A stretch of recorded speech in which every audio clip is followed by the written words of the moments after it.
Hi, I'm Mark Lowry, the editor and co-founder of TheaterJones.com, a performing arts website in North Texas and Dallas-Fort Worth.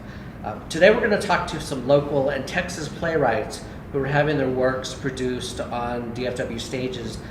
But from you who live here in Dallas-Fort Worth and have tried to get your work done in the area, what are some of the challenges you've seen in the past, and do you think it is changing at all? Certainly this trend we're talking about is a good sign. The one question that I have hanging in the air sort of at all times is how do we open those doors, particularly in communities that are not the sort of major theater centers. Obviously we think of New York, we think of Chicago, perhaps we think of LA. How does one cultivate the garden, the ecology of a local theater scene that participates actively and gets excited about new work? It takes a very adventurous, daring, artistic director. People are catching on that we don't need to see the 100th production of Hamlet. We don't need to see plays that people have done over and over and over. I mean, you want to do one of those a year, fine, or two of those. A lot of places do a Christmas show. We do need to see them.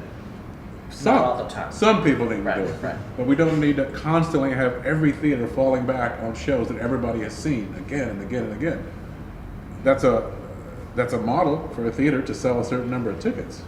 But I think it sounds like that people are starting to think a little differently now, perhaps, and say, hey, why don't we do a mix? Okay, we'll do the classic show, we'll do the Christmas show, then we have one or two slots that we don't quite know what we want to do.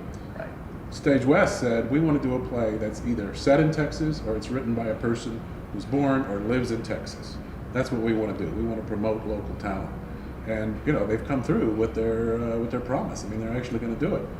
So I think that, like you were saying, a theater can use a premiere of a new play that is not successful as an excuse never to do another one. Well, we tried. Remember that one 12 years ago? It didn't go over? Well, it's not really how it works. You need to get in the habit of doing new work, and you need to get your audience to trust you by the quality of your Hamlet and your Christmas Carol to say, oh, and we also have a new work, and if we like it, we think you'll like it. And if the ticket buyers trust the theater, they'll go, all right, I've never heard of this guy, I've never heard of this play, let's check it out.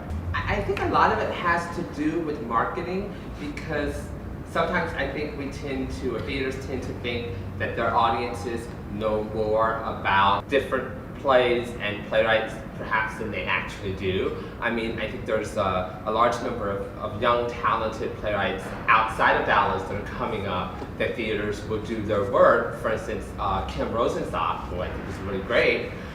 No one knows Kim Rosenstock. Like you say Kim Rosenstock, who is that? Right. But you put that effort into marketing that show.